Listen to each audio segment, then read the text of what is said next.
obligé de finir la séquence préhospitalière avec les données d'activité héliportée. Donc c'est une présentation que nous faisons à deux voix avec Barbara Philippot, qui travaille au sein du GIPI Santé Rupacas sur la problématique étude, parce qu'elle est responsable de notre unité qui travaille les données. Deux sujets pour nous, les données statistiques autour du registre d'activité héliportée que nous avons mis en place à la demande des services de la DGOS. Donc c'est vraiment une restitution sous couvert de votre contrôle, pour nous qui est importante. Et puis sur la problématique des données opérationnelles, de la géolocalisation des hélicoptères. Et là encore, c'est un travail qui s'inscrit dans ce contexte, puisque nous avons donc ces deux sujets présents. Et il faut rappeler que cette démarche vient d'une concertation entre le ministère de l'Intérieur et le ministère de la Santé, pour essayer d'évaluer au mieux l'utilisation, dans le cadre de l'aide médicale urgente, de ces machines, tant des machines d'État que des machines sanitaires, et on va retrouver ce thème tout le temps. Donc la plus grande partie de l'exposé va concerner le registre, et ça c'est le travail de Barbara, et puis il y a deux diapositives enfin pour parler de la problématique de la géolocalisation. À toi Barbara. Voilà, donc dans ce registre d'activité héliportée, qui vient en complément de notre concentrateur régional SAMU et de notre outil terminal SMUR, sur lequel remontent toutes les données intervention SMUR que vient de vous présenter Olivier Azéma, qu'on a mis en place ce registre d'activité héliportée qui concerne donc les interventions qui sont régulées par le centre 15 pour l'aide médicale urgente, c'est-à-dire dès qu'il y a une demande d'engagement d'hélicoptère, elle remonte dans notre registre, qu'elle soit finalement réellement effectuée ou annulée par la suite. Et le plus qu'on n'avait pas avant, c'est toutes les interventions qui concernent le secours d'urgence à personne, qui sont des missions propres à la sécurité civile, sur lesquelles on n'avait aucune visualisation pour le moment. Donc, notre concentrateur régional SAMU alimente le concentrateur héliporté. Dès qu'il y a une demande d'engagement d'hélicoptère, une ligne est créée dans notre registre d'activité héliportée. Donc, on récupère des données sur l'intervention, sur la composition de l'équipage et sur les horaires. Je vais vous les détailler dans les diapos suivantes. Donc, on a mis en place deux systèmes de saisie de ces données. Pour les hélices mûres, ce sont les pilotes, une fois de retour à la base, qui vont saisir manuellement sur notre applicatif les données concernant donc l'équipage et les horaires. Et pour la sécurité civile, qui renseignait déjà des comptes rendus de vol, on a mis en place un connecteur. Et donc tous leurs comptes rendus de vol sont exportés et placés cryptés et placés sur un de nos serveurs qu'on importe ensuite dans notre terminal hélicoptère, pour leur éviter une double saisie des informations. Donc ce registre d'activité héliportée, il est placé derrière notre portail régional de santé. Donc les gens se connectent sur le portail régional de santé et ont ensuite accès au registre d'activité héliportée. Donc on a, je ne sais pas comment il marche le point. Voilà, donc ici ça c'est une copie d'écran du registre. On a en fait un listing de patients avec des informations qui remontent des dossiers de régulation. Donc on a à la fois les hélicoptères qui ont réellement volé, ceux qui ont été engagés par erreur ou ceux qui ont été annulés pour des problèmes de météo. Et donc on a un formulaire sur chaque intervention avec des données donc, sur l'intervention propre, des données sur l'équipage et des données sur les horaires. Donc sur l'intervention, la plupart des informations en fait, remontent directement du concentrateur régional SAMU, c'est-à-dire du logiciel de régulation propre à chaque SAMU. Donc on a la date de l'intervention, les motifs de recours, le type d'intervention si c'est un primaire ou un secondaire, le devenir du patient et également s'il y a eu un retard ou un refus et les causes de ces retards-refus, données qu'on n'avait pas actuellement dans les résumés de dossiers de régulation. Et ce qui est important ici, c'est ce numéro de dossier qui fait le lien avec les dossiers de régulation SAMU. Et donc on va pouvoir également récupérer d'autres informations comme le type d'appelant, la commune d'intervention, mais également les établissements et les services de destination. Donc ensuite, sur la partie composition de l'équipage, on va récupérer le nom du pilote et de son assistant, si l'intervention a été médicalisée ou non avec le type de médecin, si c'est un médecin SMUR, sapeur-pompier ou médecin correspondant de SAMU ou autre, les infirmiers, éventuellement le type d'infirmier et s'il y avait une équipe spécialisée de secouristes ou non.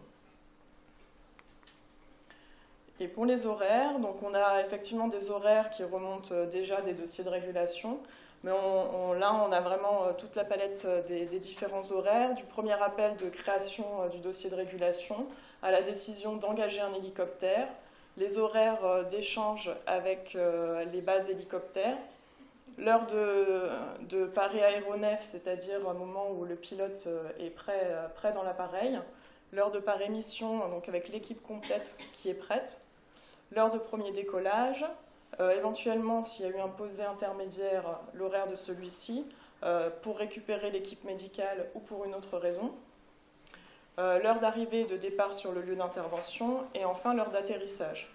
Donc tous ces horaires vont nous permettre de calculer ensuite les délais de déclenchement, de décollage, de temps de vol et de durée de médicalisation. Donc notre registre il est en place depuis juin 2016 à peu près. Donc sur un an, on a eu 4050 sorties héliportées qui ont réellement volé, ce qui représente 11 sorties par jour. 61% de primaires, 39% de secondaires, avec un type d'intervention qui est vraiment variable selon les hélicoptères. Vous avez ici les 3 dragons de la sécurité civile, dont un qui est saisonnier, c'est pour ça qu'il a moins d'intervention que les autres. Donc on voit que les hélicoptères de la sécurité civile réalisent plus de 90% de primaires, alors que les hélismur, notamment l'hélicoptère du SAMU 13, qui est notre SAMU régional, réalisent principalement des secondaires. Voilà. Et les petites barres, on récupère également donc, les vols des hélicoptères d'autres organismes, comme la gendarmerie, le PGHM, ou des sociétés privées qui viennent faire du secours en montagne, pour lesquels on a le nombre de vols héliportés, mais on n'a pas encore le détail sur la composition de l'équipage et le détail vraiment des horaires.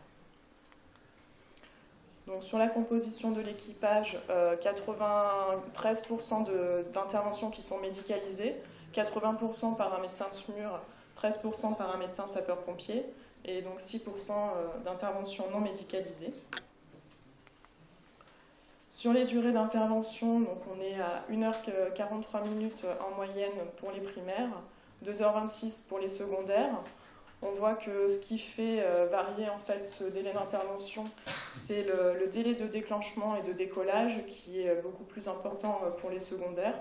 On passe de 28 minutes à 52 minutes pour le déclenchement et de 12 à 27 pour le décollage, avec des temps de vol et de médicalisation qui sont sensiblement similaires. 50 minutes pour le temps de vol et une trentaine de minutes pour la médicalisation.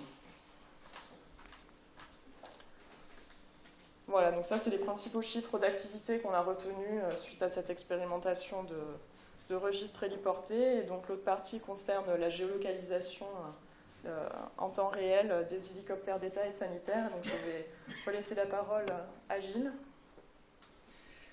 Donc le deuxième sujet, donc on est bien dans le même esprit de faire finalement un test de faisabilité à l'échelle d'une région de la collecte de ces données. Et donc là, on est plus sur quelque chose qui a un versant opérationnel, plus que de registres statistiques, mais évidemment l'un et l'autre sont des données qui peuvent être liées.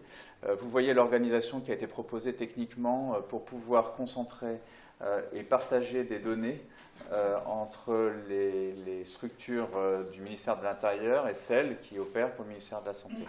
À l'heure actuelle, la sécurité civile, le ministère de l'Intérieur déploie un serveur qui est géré par Airbus et qui concentre les données des balises des machines d'État. Et ces données sont concentrées donc sur un concentrateur, alors c'est pas régional, c'est national, je vous prie de me pardonner, qu'on a appelé intérieur, sens ministère de l'Intérieur, où on peut retrouver ces données-là. Et puis de l'autre côté, vous avez pour la région PACA pour l'instant un concentrateur régional santé qui récupère les données des hélismur. Donc ça se fait avec l'opérateur. Vous voyez qu'il y a des formats qui sont en place et qui permettent de gérer ça. Les deux concentrateurs échangent leurs données de façon transparente. ce qui fait que dès lors qu'une donnée sur un hélicoptère d'État est renseignée sur le serveur d'Airbus, le cylindre rouge, alors elle est transmise, si c'est quelque chose d'utile et autorisé, par exemple une mission dans le contexte de la santé, on exclurait à ce moment-là les missions de police, les données sont transférées au concentrateur santé et en réciprocité, de la même manière, les données du concentrateur santé sont transférées à l'outil du ministère de l'Intérieur, charge à chaque environnement d'utilisateurs qui sont différents pour les deux partenaires, santé et intérieur, de diffuser correctement les choses. Donc là, on voit rapidement toutes les balises qui sont, sur lesquelles nous nous sommes mis d'accord et qui permettent clairement de savoir si un hélicoptère vole, dans quelle direction il va, où il est, à quelle vitesse, quelle altitude, ce qui permet de faire un certain nombre de choses et d'avoir des infos. Alors je vous ai dit tout à l'heure, les deux sujets, le registre héliporté et la géolocalisation, sont potentiellement cohérentes. Parce que si un hélicoptère est au sol sur sa base, probablement qu'il n'est pas parti. Et puis si on lui donne une mission et qu'il décolle et qu'il bouge, ben on a une heure de départ qui est fiabilisée. On pourrait espérer, à terme, limiter les choses.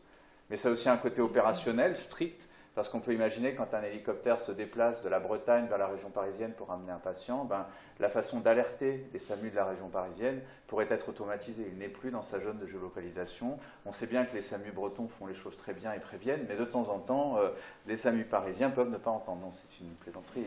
Je regarde Françoise. Après, elle est terrible. Il n'y a pas que Céline qui contrôle ici. Alors, ça, c'est le sujet. Sur la géolocalisation des hélicoptères, c'est pourquoi faire, en fait.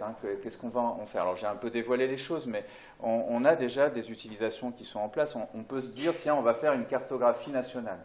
Ça, c'est fait, c'est facile à faire. Tout le monde peut faire sa cartographie. C'est pas très difficile, ni même coûteux.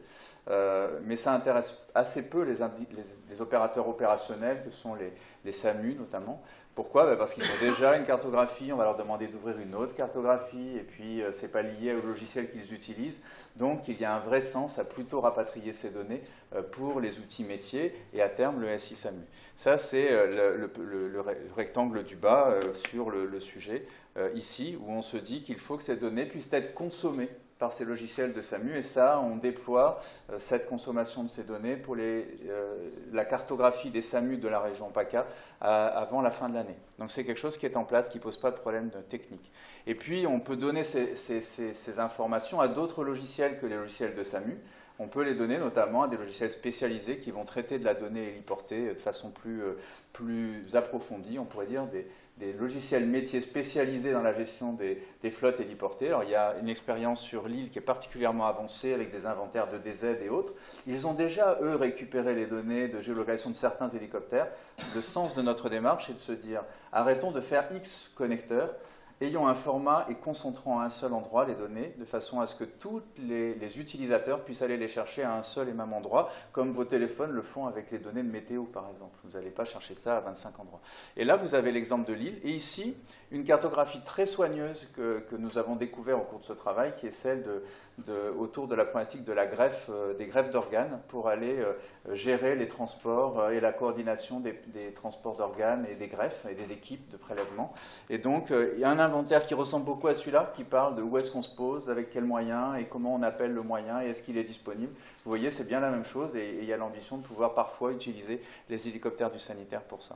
Donc ça, c'est un sujet, puis évidemment, alimenter le registre. Donc, on retient qu'à titre expérimental, le test de faisabilité de pouvoir faire renseigner des données de statistiques qui sont en fait un registre héliporté avec un format de données qui évidemment doit évoluer, mais les données socles sur la base du retour d'expérience sont présentes. Ça, c'est quelque chose qui est donc faisable. Et pour les régions, les autres régions, l'idée que les données du registre qui sont pour les hélicoptères d'État sont déjà disponibles. Donc c'est très important de pouvoir dire finalement nous disposons, sous réserve de l'accord de traiter des données et des options qui seront données par la DGOS, nous disposons de ces données pour toutes les régions. Le deuxième sujet, c'est arrêtons de faire X connecteurs, mettons en place un concentrateur national des données de géolocalisation. Et là, on a déjà les données de géolocalisation des machines d'État disponibles, ce qui est quand même quelque chose d'important. Il ne reste plus qu'à connecter, à demander aux opérateurs sanitaires de chaque région, dans le cadre des marchés qui président à l'achat des prestations, de prévoir, et c'est déjà le cas, de transférer ces données de géolocalisation, non pas individuellement à tel ou tel SAMU, mais sur un concentrateur national où chacun viendra piocher la donnée utile. Voilà, donc ça c'est le sujet qui nous préoccupait, qui finit les présentations de la session sur le préhospitalier. Maintenant, je pense qu'on a besoin de parler et d'échanger.